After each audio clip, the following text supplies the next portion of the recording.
शासनपति प्रभु महावीर स्वामी को हम वंदन करते हैं। सभी गुरु भगवंतों को कोटि के पाठ से वंदन करते हैं। श्रद्धावान भाई और बहनों, आपके अंदर विराजित आत्मा को माजलगांव से सुभाष कोठारी का सादर प्रणाम, सादर जय जय। अंतगढ़ सूत्र पर ये मेरा 85वां वीडियो है। इसके पहले के वीडियो में हमने देखा कि अतिमुक्त गौतम स्वामी से मुलाकात होती है दोनों की। तो और आगे क्या कहते, भगवान गौतम स्वामी को आते हुए देखकर अतिमुक्त कुमार उनके समीप गए और क्या बोले, हे भगवान, आप कौन हो और क्यों घूम रहे हो। इस तरह से अतिमुक्त कुमार गौतम स्वामी से प्रश्न करते हैं।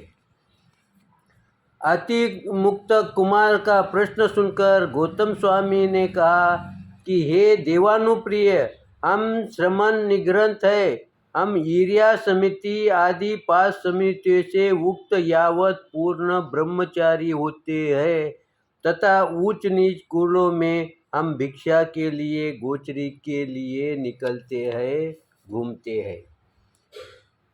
अब ये गुरु भगवंत हमारे को ये कहते हैं कि गौतम स्वामी किस तरह से गोचरी को निकले और उनके समक्ष कौन है, अतिमुक्त क्या ने 5 वर्ष का बालक। फिर उसे गौतम स्वामी क्या कहते हैं, हम ईर्या समिति यानी 5 समिति को धारण करने वाले पूर्ण ब्रह्मचारी साधु है। अब उस अतिमुक्त 5 वर्ष का है, उसको ये समझ में आएगा क्या, समिति क्या होती है, ब्रह्मचर्य क्या होता है। थोड़ा हमारे को चिंतन करने के लिए गुरु भगवंतों ने ये उदाहरण दिया है। हम चिंतन करें कि 5 वर्ष के घर के हमारे आजू बाजू के कोई पुत्र से हम कहे, अगर समझो वो डेली समझो स्थानक जाता होगा, उसके लिए भी हम अगर कहे कि हम पूर्ण ब्रह्मचर्य है, ईर्या समिति 5 समिति को धारण करने वाले है साधु, तो वो 5 वर्ष का बालक समझेगा क्या। फिर ये गौतम स्वामी ने अतिमुक्त को ये विश्लेषण, ये विशेषता क्यों बताई, काय के लिए बताई। उन्होंने इसीलिए बताई कि पहले परिच्छेद में उसका उल्लेख आया है, क्योंकि अतिमुक्त कुमार ने प्रभु से प्रश्न कैसा किया, हे भगवान।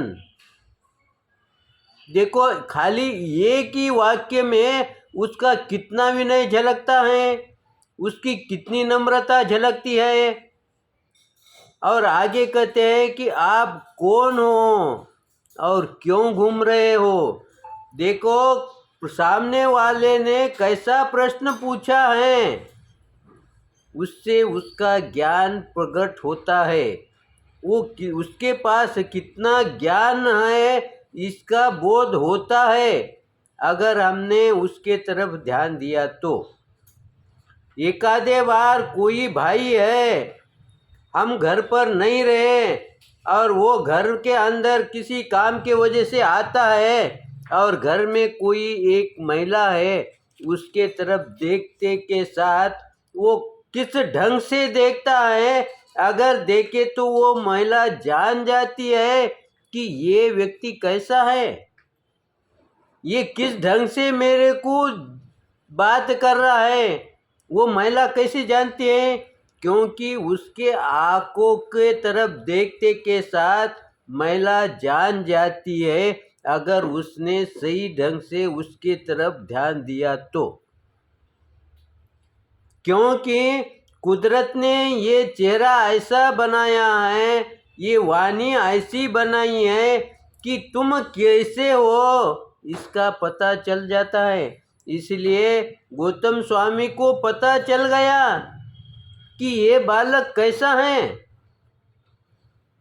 उसके ज्ञान का, उसके स्वभाव का, उसके संस्कार का उनको पता चल गया है तब वह गौतम स्वामी कहते हैं कि हम गोचरी के लिए जा रहे हैं।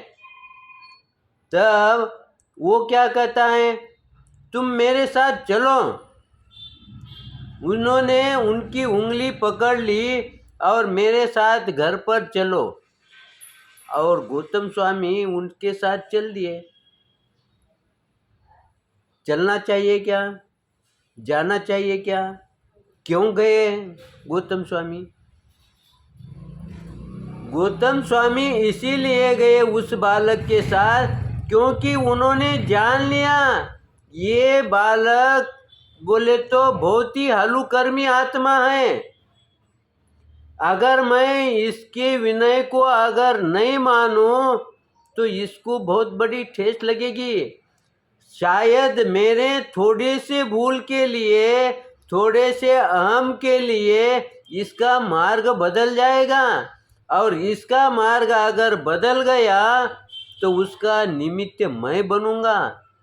इसलिए मेरा कर्तव्य है इस बालक के साथ जाऊं, और बालक के साथ जाने की वजह से क्या होगा, वो बालक की आत्मा तृप्त होगी, वो खुशी से झूम उठेगी, और उसको सही दिशा में मेरे पश्चात कोई संत आए तो उसकी सेवा करने की इसको प्रेरणा मिलेगी। अगर मैंने इसके साथ ऐसा व्यवहार नहीं किया तो बाद में कोई संत का अगर सहयोग मिला तो वो उनके नज़दीक नहीं जाएगा।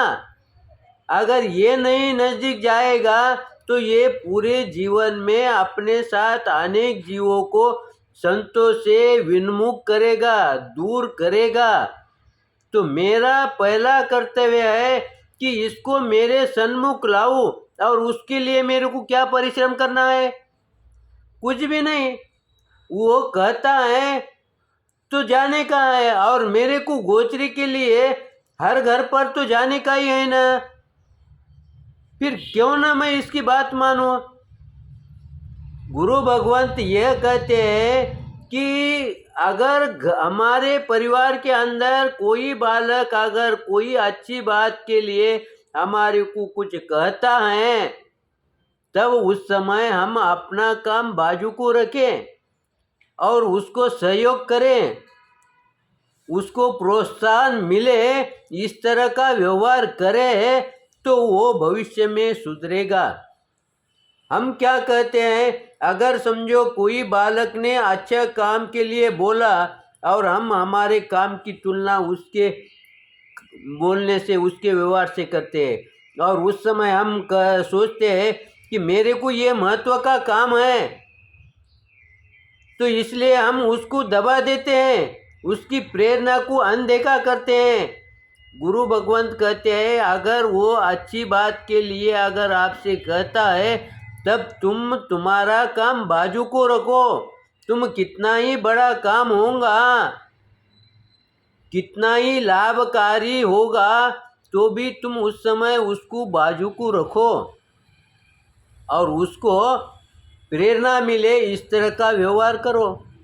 इसलिए गौतम स्वामी उसके साथ उसके घर पर गए, और घर पर जाते के साथ माता ने क्या देखा, दूर से ही देखा कि अपना बच्चा, अपना लड़का कोई संत को साथ में लेके आ रहा है। साथ में लेके आ रहा, ये कैसा जाना उसने? क्योंकि वो संत के निकट से चल रहा है, उनका हाथ पकड़ के चल रहा है। इसका मतलब उसने जान लिया कि मेरे बच्चे ने इन्हें प्रेरणा दे के, विनती करके मेरे घर पर लाया है, तो मेरा फर्ज क्या बनता है, मैं उनके सन्मुख जाऊं। तो हम भी कैसा रहना, गुरु भगवंत कहते हैं कि माता पिता ने भी कैसा रहना, तो उसको प्रेरणा मिलेगी।